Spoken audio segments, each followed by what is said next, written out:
Hello, everybody. Welcome back to the ProFFet Podcast. Today, we got a special episode. We got ProFFet Approved running backs for Week 6. Fantasy running backs where I've been looking through their matchups, and they are just such juicy matchups paired with a couple of other things. Increased workload in the passing game, increased volume in the red zone, just several different aspects that I want to talk through. And I'm going to be bringing you a couple different running backs that I just think you got to start this week. So the first one we're going to be talking about is David Montgomery. All right. So David Montgomery, ever since Tariq Cohen got injured, he has been getting much more involved in the passing game. 6 targets in Week 4 and then 8 targets in Week 5 against Tampa Bay. Very exciting because Tampa Bay is a great rush defense and they stifled him. 10 for 29 and touchdown. Not a good game on the ground, but he got 8 targets, 7 receptions for 30 yards. He showed us that he now has a safe floor with Tariq Cohen out because he's finally getting involved in the passing game. Now he's going against Carolina. Carolina is a defense that he can capitalize on the ground. Carolina has been dreadful against the run so far this season. And this is a game where David Montgomery can have 100 yards rushing. He can have 100 yards and a touchdown on the ground. And this is also a game with Tariq Cohen out where he might get involved again in the passing game. And suddenly that 100-yard touchdown game turns into 100 yards, a touchdown, 8 receptions for 50 yards and a touchdown possibly. And suddenly he's got a phenomenal week against Carolina.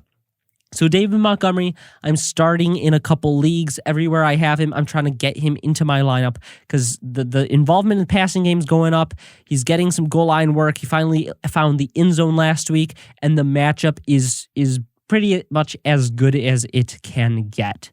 So I am firing up David Montgomery this week.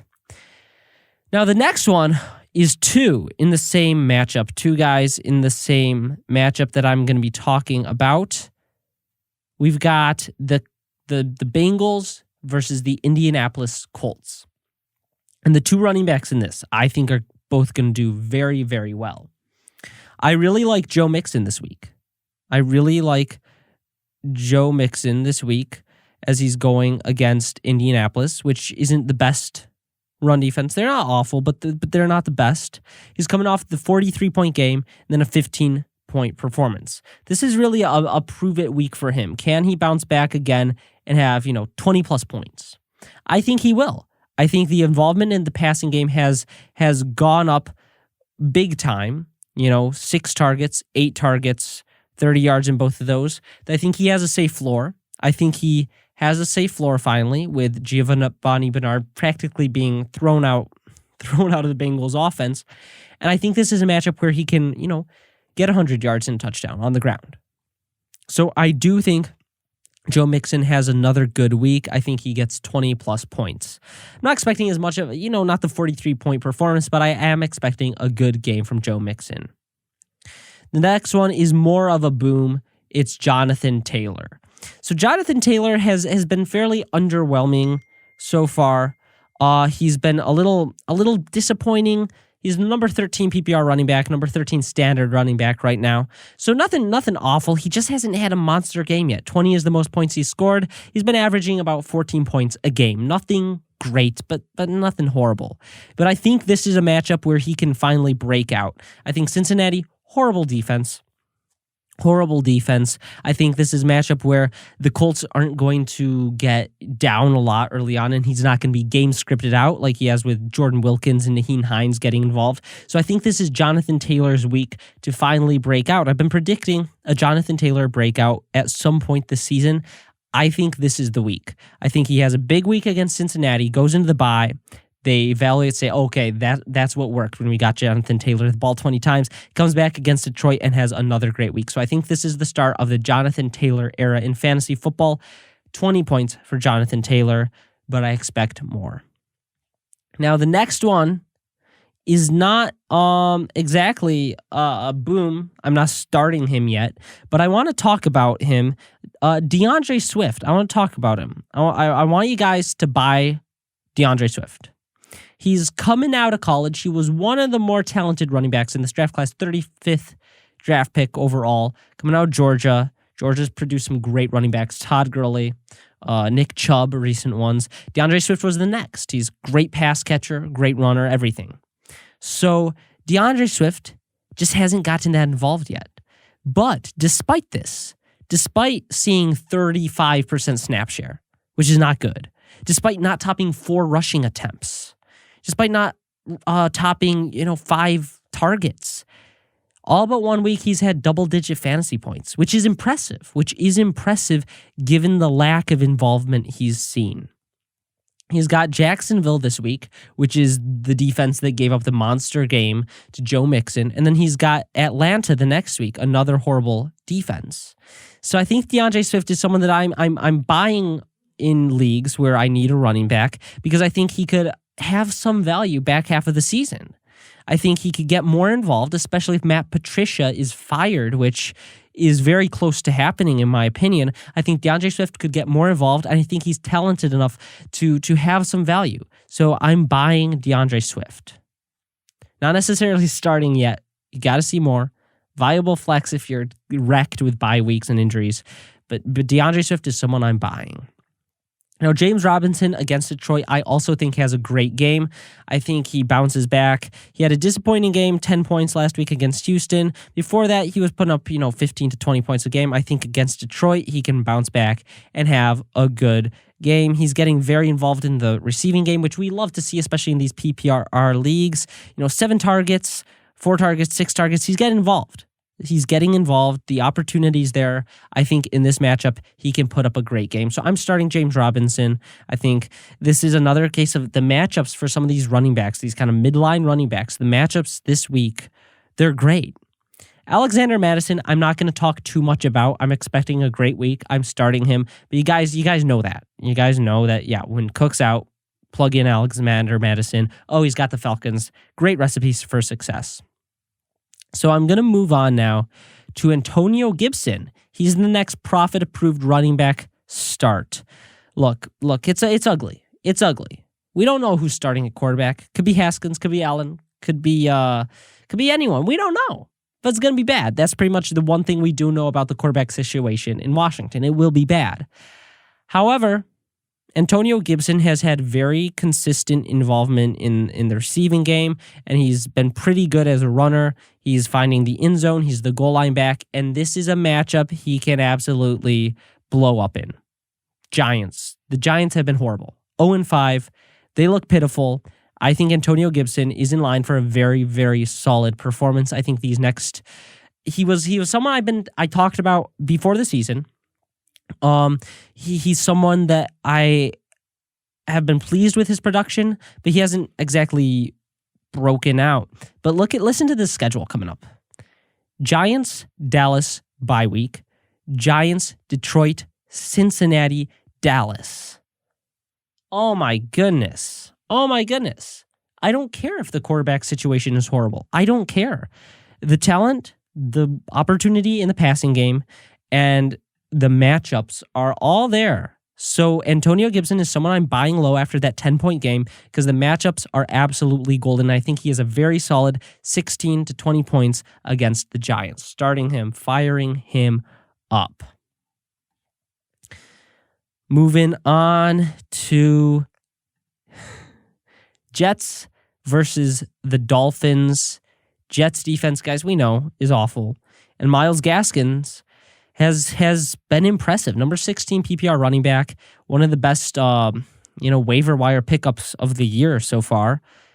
This is more of a PPR league play because he has not been nearly as good in standard leagues. But Myles Gaskins, if you guys don't know, if you don't have him, you probably haven't been paying attention. But he's pretty much the wide receiver 2 on the Dolphins. He hasn't been phenomenal as a runner. He's been fairly efficient, nothing spectacular, but he has 23 receptions, 4.6 per game, which is 4th among running backs. He's 6th in receiving yards, only has 1 drop, and he has a 14.9% target share, which is 6th amongst running back. He has run 106 routes. These aren't just dumps off. He's running routes. So he's getting not just involved in the passing game in that they're dumping it off, they are throwing it to him on running routes, on passing routes. So he's getting involved as a receiver. So I like that in PPR leagues. And this is a matchup that he can do well as a runner too, not just as a receiver. This is a matchup where he can put up, 80 yards rushing and possibly a touchdown, and then have another 80 as a receiver.